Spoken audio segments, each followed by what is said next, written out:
আল্লাহ রাব্বুল আলামিন আমাদেরকে পৃথিবীতে একা একা ছেড়ে দেননি। পৃথিবীতে পাঠিয়ে দিয়ে আল্লাহ পাক আমাদেরকে আসমানি কিতাব দিয়েছেন। কি দিয়েছেন? প্রত্যেক যুগে যুগে আসমানি কিতাব এসেছে। তাওরাত, জাবুর, ইনজিল, কোরআন এসেছে। আগেকার আসমানি কিতাবগুলো কি এখন চলবে না চলবে না? আগেকার আসমানি কিতাবগুলো কি এখন চলবে না চলবে না? যখন থেকে নবী মুহাম্মদ সাল্লাল্লাহু আলাইহি ওয়াসাল্লাম নবী হয়েছেন এবং তার উপরে কোরআন নাজিল হয়েছে, এখান থেকে নিয়ে কিয়ামত পর্যন্ত অন্য কোনো আসমানি কিতাব কেউ মানলে কি চলবে না চলবে না? এ বিষয়ে নবী সাল্লাল্লাহু আলাইহি ওয়াসাল্লামের একটা হাদিস বলি, তারপর সামনে যাই।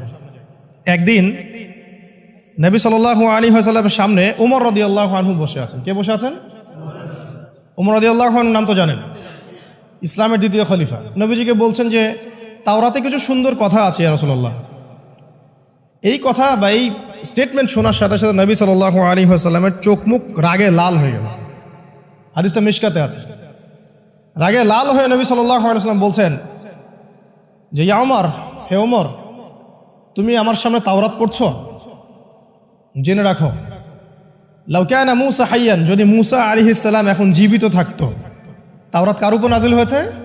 মূসা। তাওরাত পড়ছো আমার সামনে? তাওরাত যার উপর নাজিল হয়েছে সেই মূসা আলাইহিস সালাম যদি জীবিত থাকতো এখন, ফাত্তাবা'তুমুহু, আর তোমরা আমাকে বাদ দিয়ে তার অনুসরণ করতে, ওয়া তারাকতুমুনি, আমাকে ছেড়ে দিতে, লা দালালতুম আন সাওয়াইস সাবিল, তাহলে তোমরা অবশ্যই পথভ্রষ্ট হয়ে যেতে। তাওরাত পড়ছো, এখন যদি মূসা আলাইহিস সালামও জীবিত থাকতো আর তোমরা আমাকে বাদ দিয়ে নবী মূসার অনুসরণ করা শুরু করতে, তোমরা অবশ্যই জাহান্নামী হয়ে যেতে। লাউ কানা মূসা হাইয়ান, যদি মূসাও জীবিত থাকতো এখন, আবার যদি জীবিত করা হয় আলাইহিস সালাম, লাত্তাবা'নি, অবশ্যই তাকে আমার অনুসরণ করতে হবে। কথা কি বুঝতে পারছেন? এই কারণে শেষ জামানা যখন ঈসা ইবনে মারইয়াম আসবেন, তিনি নতুন কোনো শরীয়ত নিয়ে আসবেন না। কি নিয়ে আসবেন? তিনি মুহাম্মদ সাল্লাল্লাহু আলাইহি ওয়াসাল্লামের অনুকরণ রূপেই পৃথিবীতে আসবেন ইনশাআল্লাহ।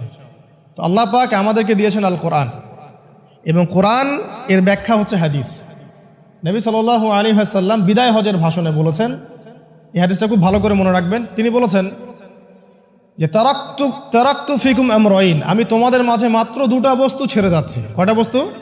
দুটা বস্তু। লান তাদিল্লু মা তামাসসাকতুম বিহিমা, তোমরা কোশ্চিনকালেও পথভ্রষ্ট হবে না যতদিন পর্যন্ত এই দুটাকে আঁকড়ে ধরে থাকবে। ঠিক আছে? তোমরা কোশ্চিনকালেও পথভ্রষ্ট হবে না যতদিন পর্যন্ত এই দুটাকে তোমরা শক্ত করে আঁকড়ে ধরে থাকবে। অন্য হাদিসে আছে দাঁতের মাড়ি দিয়ে কামড়ে থাকবে। আপনি সামনের দাঁত দিয়ে কিছু কামড়াতে গেলে কিন্তু টান দিলে ছিঁড়ে যাবে না? দাঁতের মাড়ি দিয়ে যদি শক্ত করে ধরেন, এত সহজে কিন্তু টান দিলে ছিঁড়বে না।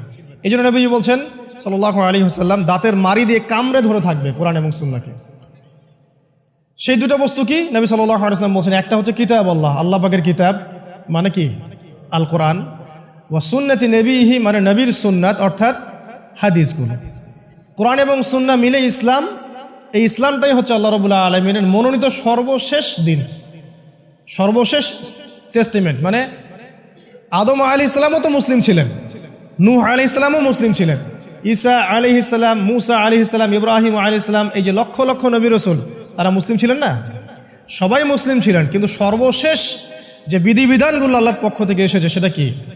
কোরআন এবং সুন্নাহ এবং ইসলামের এই নতুন রূপটা, সর্বস্বীকৃত সর্বনতুন যে রূপটা, এটা কিয়ামত পর্যন্ত থাকবে ইনশাআল্লাহ। তো ইসলাম চির প্রাচীন এবং চির নতুন, চির আধুনিক। আমরা কি বুঝাতে পারছি? এখন এই ইসলামটা কি পরিবর্তনযোগ্য? উত্তর না। আল্লাহ পাক সূরা মাইদার 3 নম্বর আয়াতে বলছেন, আল ইয়াউমা আকমালতু লাকুম দীনাকুম ওয়া আতমামতু আলাইকুম নি'মাতি ওয়া রাদিতু লাকুমুল ইসলাম দীনান। আল্লাহ পাক বলছেন, আজকে আমি তোমাদের উপরে দ্বীন ইসলামকে পরিপূর্ণ করে দিলাম। পরিপূর্ণ করে দেওয়ার অর্থ হচ্ছে এখানে সংযোজন বিয়োজনের কোনো সুযোগ নাই। কেউ যদি বলে 5 ওয়াক্ত নামাজের জায়গায় 6 ওয়াক্ত বানাই দিব আমরা, ঠিক আছে? সুযোগ আছে? সুযোগ নাই। জাকাতের বিধানটা খুব কঠিন মনে হয়, জাকাতের নিসাবটা একটু কমাই দিব, পারবে? ইসলামের চুল পরিমাণ কিছু ঢোকানোর, বের করার কোনো সুযোগ নাই। কেন নাই? কারণ আল্লাহ পাক এই দিনটাকে পরিপূর্ণ করে দিয়েছেন। আল ইয়াউমা আকমালতু লাকুম দীনাকুম, দিনটাকে কামেল করেছি। কামেল মানে, কামেল পাস মানে কি? সার্টিফিকেট পাইছে পরিপূর্ণ, তাই না? সার্টিফিকেট সব কিছু না, জ্ঞান সব কিছু। এবং এই জ্ঞান শুধুমাত্র বই পড়ে অর্জিত হবে এমনও নয়। জ্ঞান আসে কার পক্ষ থেকে? আল্লাহর পক্ষ থেকে। এটা মনে রাখবেন, জ্ঞান আল্লাহর পক্ষ থেকে আসে। হ্যাঁ, জ্ঞান কখন আসবে? যখন আপনি পরিশ্রম করবেন, আপনার পরিশ্রম আল্লাহ পাক দেখবেন, আপনি ধারাবাহিকভাবে লেগে থাকবেন, আল্লাহর কাছে বেশি বেশি দোয়া করবেন, পাপ ছেড়ে দিবেন, গুনাহ ছেড়ে দিবেন, গুনাহমুক্ত অন্তর নিয়ে আল্লাহর কাছে কান্নাকাটি করবেন, আল্লাহ পাক ইনশাআল্লাহ ইলম দান করবে ইনশাআল্লাহ। ইমাম শাফি রাহিমাহুল্লাহ বলতেন যে আমি অনেক পড়ি কিন্তু ভুলে যাই। তার ওস্তাদ তাকে বললেন যে তুমি পাপ করা ছেড়ে দাও, যদি গুনাহ করতে থাকো তাহলে তোমার অন্তরে আল্লাহর নূর নাজিল হবে না। ঠিক আছে, গুনাহ মুক্ত অন্তর নিয়ে ইলম চর্চা করতে হয়। আল্লাহ পাক তৌফিক দান করুন আমিন। আর ইলম অর্জন করে যদি অহংকার আর হিংসা চলে আসে তাহলে সেই ইলম হবে শয়তানের ইলম। শয়তান প্রচণ্ড আলেম ছিল, কিন্তু ইবলিস কি ছিল? আলেম ছিল। সে কিন্তু আলেম আর আবেদ ছিল, সে ইলম অনেক অর্জন করেছিল এবং আল্লাহ পাকের প্রচুর ইবাদত করত, কিন্তু তারপরেও কেন সে জাহান্নামী হলো? কারণ একটাই, আবা ওয়াস্তাকবারা, সে উদ্ধত হয়েছিল, অহংকার করেছিল। ইসলাম পরিপূর্ণ, এখানে সংযোজন বিয়োজনের কোনো সুযোগ নাই। এখন ইসলাম ছাড়া অন্য কোনো দিন মানলে কি হবে কিনা? আল্লাহ পাক সূরা আলী ইমরানের মধ্যেই বলছেন, ওয়ামাই ইয়াবতাগি গায়রাল ইসলামি দীনান ফালা ইউকবালা মিনহু, কেউ যদি ইসলাম ছাড়া, এই পরিপূর্ণ দিনটা ছাড়া অন্য কোনো জীবন ব্যবস্থা তালাশ করে, তার পক্ষ থেকে কশ্চিন কালেও কোনো আমল কবুল করা হবে না। এটা কার কথা? আল্লাহর কথা। একটা জায়গায় আমি ফোকাস করি যে দিন পালন করতে গিয়ে সবচেয়ে বড় চ্যালেঞ্জটা হচ্ছে, সেটা হচ্ছে আল্লাহকে পাওয়া। কি করা? যে আল্লাহর কাছ থেকে আমরা এসেছি, সেই আল্লাহকে দুনিয়াতে এবং আখিরাতে পাওয়া, এটাই চ্যালেঞ্জ। আল্লাহকে যে ব্যক্তি পেয়েছে সে দুনিয়ার সব পেয়ে গেছে। আল্লাহকে যে পায় নাই সে আসলে কিছুই পায় নাই, ইহকাল পরকালের কিছুই পায়নি। এখন আমরা আল্লাহকে পাবো কিভাবে? এটা বড় প্রশ্ন না? যে আল্লাহর কাছ থেকে, যে জান্নাত থেকে আমরা পৃথিবীতে চলে আসলাম, আর সেই জান্নাতে যেতে হলে তো আমাকে আল্লাহকে পেতে হবে। আল্লাহকে পেতে হলে আমার কি কি করণীয়? খুব শর্ট করে আমি কয়েকটা পয়েন্টস আপনাদেরকে শেয়ার করছি। 1 নাম্বার, আল্লাহকে পেতে হলে অবশ্যই তার নবী মুহাম্মদ সাল্লাল্লাহু আলাইহি ওয়াসাল্লামকে অনুসরণ করতে হবে। এছাড়া আল্লাহকে পাওয়ার দ্বিতীয় কোনো পথ নাই। আল্লাহকে পেতে হলে অবশ্যই তার নবী মুহাম্মদ সাল্লাল্লাহু আলাইহি ওয়াসাল্লামের আদর্শগুলো জীবনের প্রতিটা ক্ষেত্রে বাস্তবায়ন করতে হবে। চলাফেরা, ওঠা বসা, খাওয়া দাওয়া, ইস্তেঞ্জা করা, মুআমালাত, ব্যবসা বাণিজ্য, অর্থনীতি, সমাজ, রাষ্ট্র, সব ক্ষেত্রে আপনাকে মুহাম্মদ সাল্লাল্লাহু আলাইহি ওয়াসাল্লামের তরিকা, আদর্শটাকে ফলো করতে হবে। তাহলে আপনি আল্লাহকে পাবেন ইনশাআল্লাহ। যে ব্যক্তি আল্লাহকে পেয়েছে সে দুনিয়াও পেয়েছে, আখিরাতও পেয়েছে। যে আল্লাহকে পায় নাই, দুনিয়াও বরবাদ, আখিরাতও বরবাদ। 1 নাম্বার তাহলে কি কাজ? আল্লাহ পাকের সর্বশেষ নবী মুহাম্মদ সাল্লাল্লাহু আলাইহি ওয়াসাল্লামকে অনুসরণ করা, তার আদর্শ মেনে চলা, 1 নাম্বার। 2 নাম্বার হচ্ছে 5 ওয়াক্ত নামাজ। আল্লাহকে পেতে হলে নামাজ লাগবে। নামাজ নাই, আল্লাহ নাই। ওয়াস্তাঈনু বিস-সাবরি ওয়াস-সালাত, তোমরা সবর এবং সালাতের মধ্য দিয়ে আল্লাহর সাহায্য প্রার্থনা করো। আমরা এই জন্য নামাজে বলি ইয়াকা না'বুদু ওয়া ইয়াকা নাস্তাঈন, আমরা শুধু আপনারই ইবাদত করি এবং আপনার কাছেই সাহায্য প্রার্থনা করি। আল্লাহকে পেতে হলে নামাজের কোনো বিকল্প নাই। যে ব্যক্তি নামাজ পড়ে না, আল্লাহর সাথে তার কোনো সম্পর্ক নেই, নো কানেকশন। আপনি যে কোনো কিছু চাচ্ছেন, সেজদায় পড়ে আল্লাহর সামনে আত্মসমর্পণ করেই চাইতে হবে। ওয়াসজুদ ওয়াক্তারিব, আল্লাহ পাক কি বলেছেন? সেজদা করো, নিকটবর্তী হও।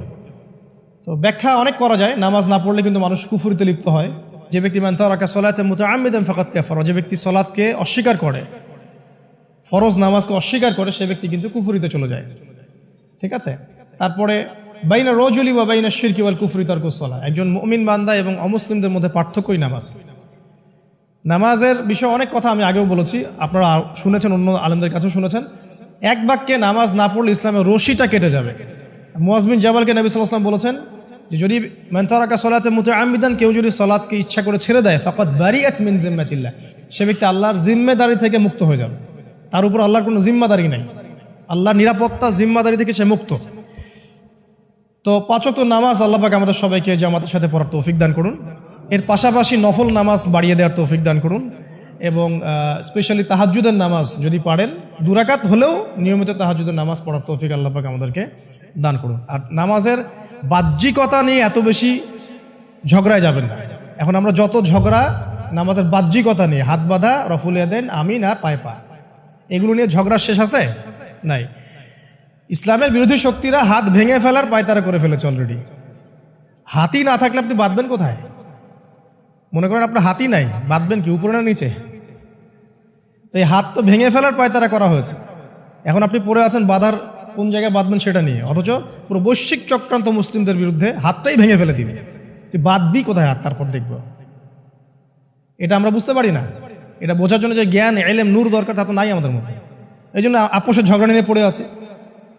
যে ছোটোখাটো যে ইখতিলাফি মাসআলাগুলো চলে আসছে দীর্ঘদিন থেকে, এগুলোর কোনো সমাধানে আসতে পারবে না কিন্তু কেউ। পক্ষে বিপক্ষে কথা চলতেই থাকবে কিয়ামত পর্যন্ত, ওইগুলো নিয়ে আমরা ব্যস্ত আছি। তো আমি রিকোয়েস্ট করব নামাজের আধ্যাত্মিকত্বের দিকে ফোকাস করেন। নামাজের আধ্যাত্মিকত্ব কি? আপনি আল্লাহর সামনে দাঁড়িয়েছেন, দুনিয়ার সাথে এখন আপনার কোনো সম্পর্ক নেই, আপনি এবং আল্লাহ, মাঝখানে কিছু নাই।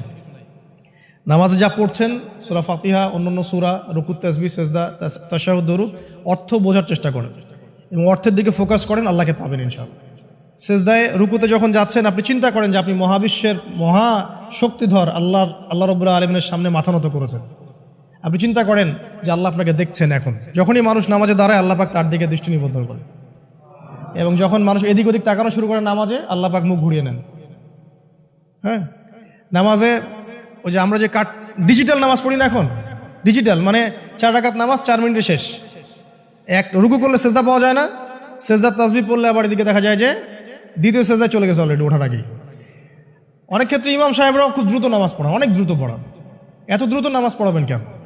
নামাজ জামাতে পড়লে সংক্ষিপ্ত করতে বলা হয়েছে, কিন্তু এত দ্রুত তো পড়তে বলা হয়নি। এখনও দেখবেন মক্কা মদিনায় গিয়ে নামাজ দেখবেন, মাশাআল্লাহ, নামাজটা তাদের মাশাআল্লাহ এটার প্রশংসা না করলে হকাদা হবে। নামাজটা অসাধারণ, ধীর স্থিরভাবে ফজরের নামাজ 20 মিনিট, 15 মিনিট, 20 মিনিট পড়াচ্ছে নামাজ, রিল্যাক্স। নামাজে দাঁড়ালে চমৎকার তেলাওয়াত হচ্ছে, আপনি ভুলে যাচ্ছেন নিজেকে। তেলাওয়াত হবে চমৎকার, এবং সবচেয়ে ভালো যিনি তেলাওয়াত করতে পারেন তাকে নামাজে দিতে হবে। রিল্যাক্সে নামাজ পড়বে। ক্ষেত্র বিশেষে আপনি শর্ট করতে পারেন, কিন্তু সবসময় কেন আমরা 4 রাকাত নামাজ 3 মিনিটে শেষ করে দিব? আবার নামাজের পর দোয়াটা হবে লম্বা, অথচ নামাজটাই ছিল দোয়া, নামাজটাই কিন্তু দোয়া। এখন সেজদায় আমরা যদি কান্নাকাটি করতে না শিখি, আল্লাহর সামনে আমি মাথা নত করেছি, এখানে নিজের মনের যত আবেগ, আকুতি, দোয়া, এগুলো আল্লাহর সামনে ঢেলে না দিতে পারি, এই দোয়া কালাম না শিখি, তাহলে তো নামাজের আধ্যাত্মিকত্ব অর্জন হলো না। সাহাবীরা কেমন করে নামাজ পড়তেন যে নামাজ পড়ার পরেও তাদের গা থেকে তীর বের করা যায়? কিভাবে তারা নামাজ পড়তেন? তাহলে নবী সাল্লাল্লাহু আলাইহি ওয়াসাল্লাম কিভাবে নামাজ পড়তেন যে নামাজ পড়ার ফলে তার পা মোবারক ফুলে যাইত? 1 রাকাতে তিনি 4 পারা কোরআন তেলাওয়াত করতে পারলেন কিভাবে?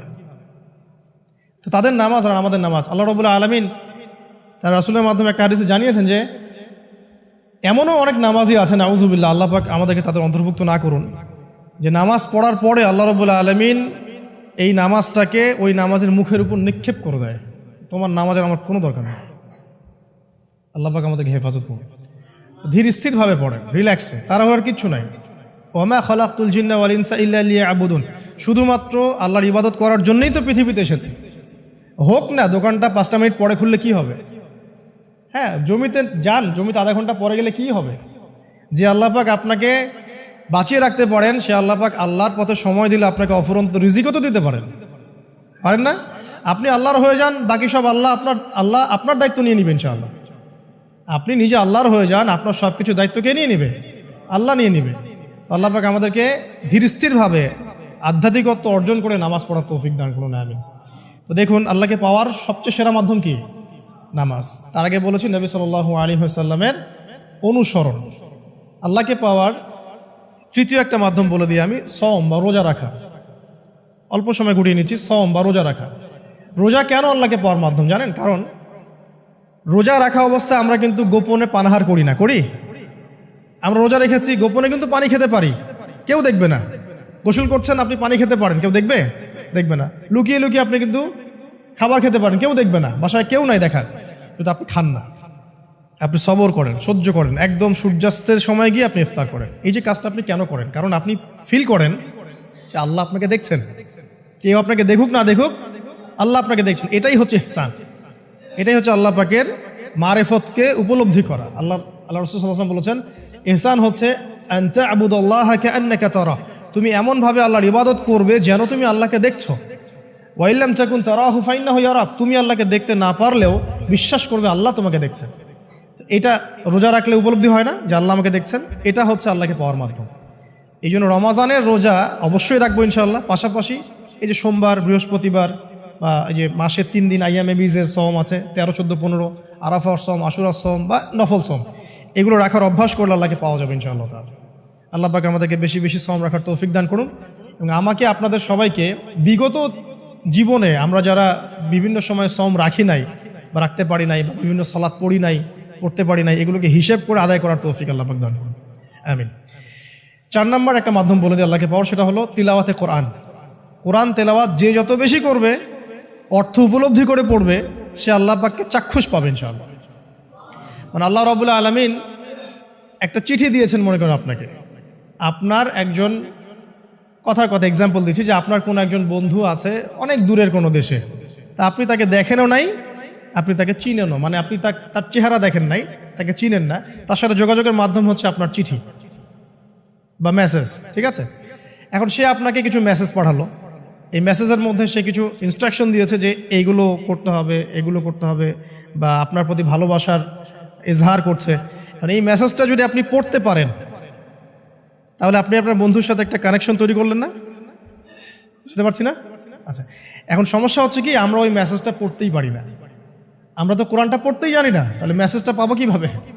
আর যারা পড়তে জানি সেই ভাষাটা বুঝি না। এখন ওই বন্ধু মনে করেন চিঠি লিখেছে বাংলা ভাষায়, আর আপনি বাংলা পড়তে জানেন না, তাহলে কি পারবেন উপলব্ধি করতে তার মনের ভাব, সেই বন্ধুর আবেগ, ভালোবাসা, প্রেম আপনি কি উপলব্ধি করতে পারবেন? লিখেছে সে উর্দু দিয়ে বা ইংরেজিতে, আপনি ইংরেজি বোঝেন না, ইংরেজি লিখতে পারেন না, তাহলে কি আপনি তার চিঠি বুঝতে পারবেন? এখন আমরা যেহেতু আরবি বুঝি না, এই কারণে কোরআনের মধ্যে কি বলেছেন আল্লাহ রাব্বুল আলামিন আমরা উপলব্ধি করতে পারছি। আমি কি বুঝাতে পারছি? তো কোরআন শুধুমাত্র তিলাওয়াত করা যথেষ্ট নয়। তিলাওয়াত করলে আপনি প্রত্যেক হরফে 10 টাকা পাবেন, কোনো সমস্যা নাই, কিন্তু ওই মেসেজটাকে উপলব্ধি করতে হলে আপনার অর্থটা জানতে হবে।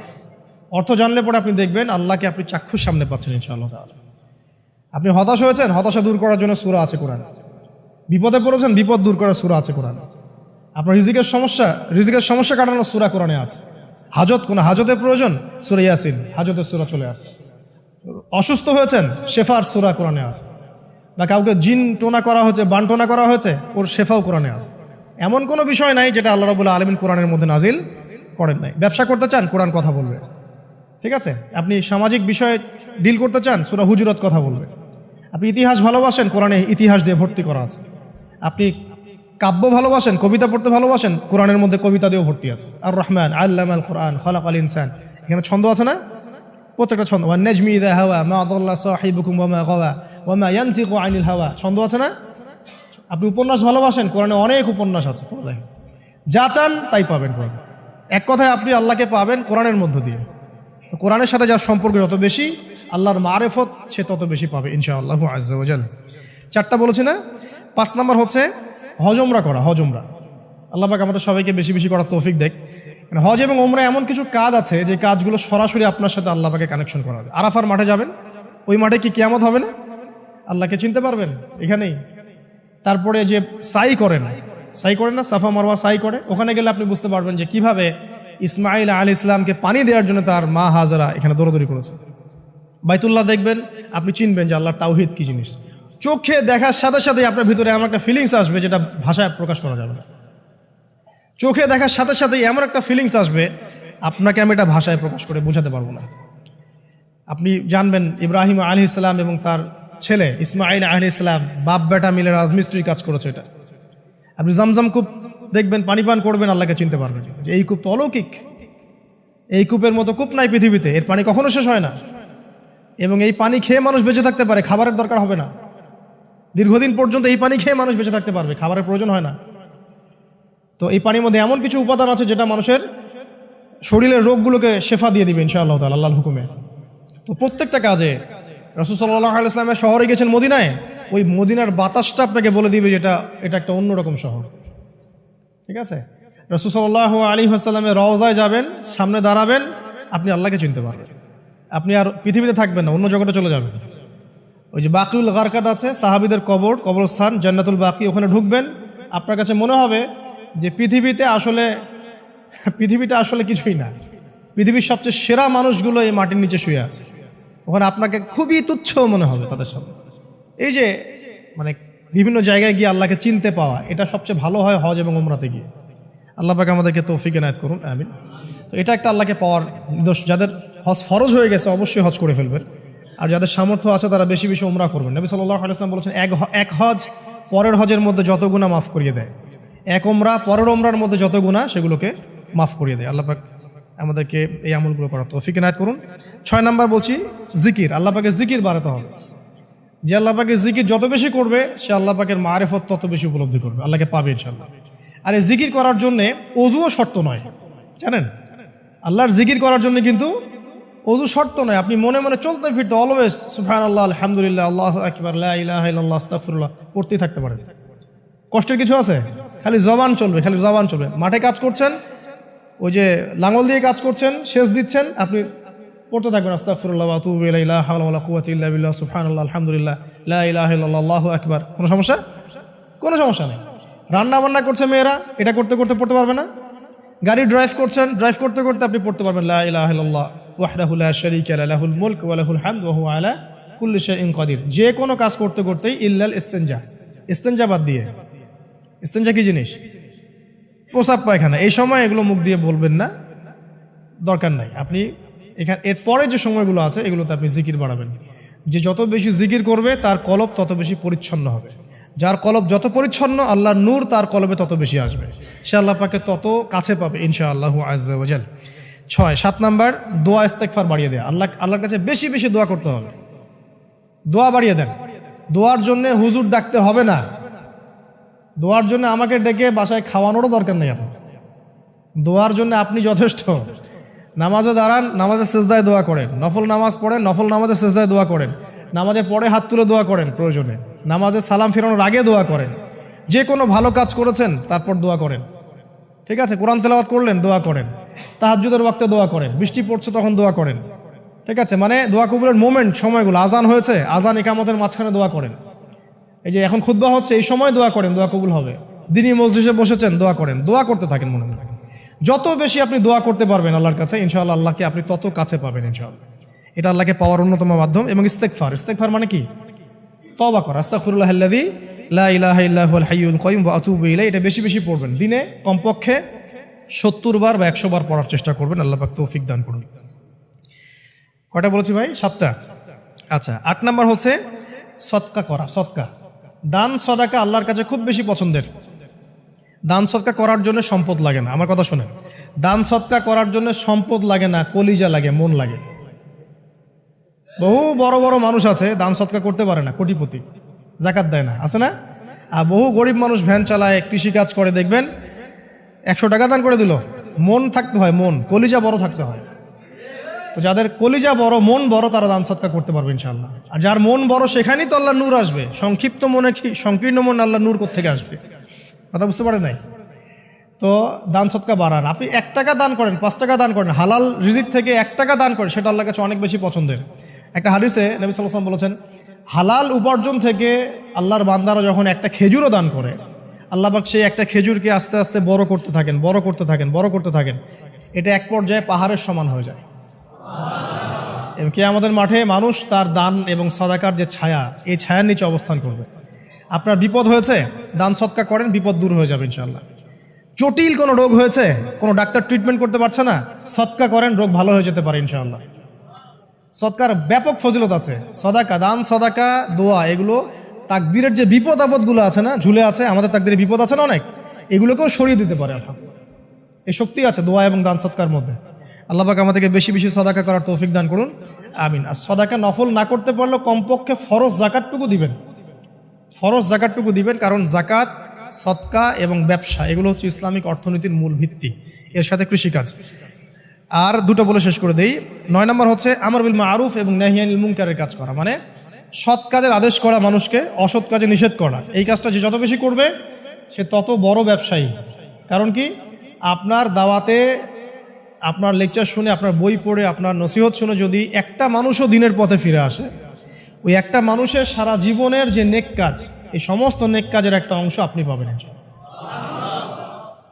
আবার আপনি কাউকে অন্যায় থেকে বারণ করেছেন, আপনার দাওয়াত শুনে কেউ সিগারেট ছেড়ে দিয়েছে, মাদক ছেড়ে দিয়েছে, জেনা ছেড়ে দিয়েছে, পণ ছেড়ে দিয়েছে, বা হারাম সুদ ছেড়ে দিয়েছে, ওই মানুষটা এখন সারা জীবন যত ভালো কাজ করবে, এই পুরো ভালো কাজের একটা অংশ আপনি পাবেন ইনশাআল্লাহ। এর চেয়ে বড় কিন্তু কোনো ব্যবসা নাই। এই কাজটা করলে আল্লাহ পাকের রহমত নেমে আসে, আর এই কাজটা ছেড়ে দিলে আল্লাহ পাকের গজব নেমে আসবে। যখন মানুষ ন্যায়ের আদেশ এবং অন্যায় নিষেধ ছেড়ে দিবে, আল্লাহর গজব নেমে আসবে।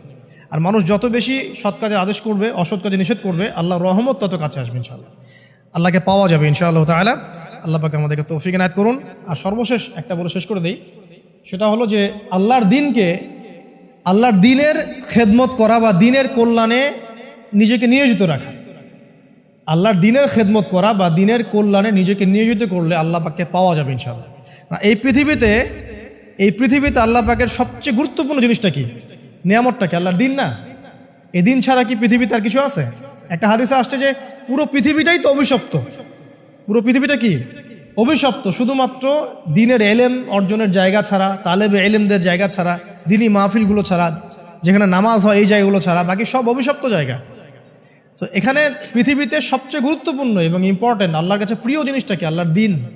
তো আল্লাহর সেই প্রিয় জিনিসটাকে যারা এগিয়ে নেওয়ার চেষ্টা করবে, সেই দিনের খেদমত করার চেষ্টা করবে, দিনের জন্য একটা মসজিদ করা, একটা মাদ্রাসা করা, হ্যাঁ, একটা ভালো কোনো প্রকল্প করার চেষ্টা করবে, আল্লাহ পাক কি তাদেরকে রক্ষণাবেক্ষণ করবেন না?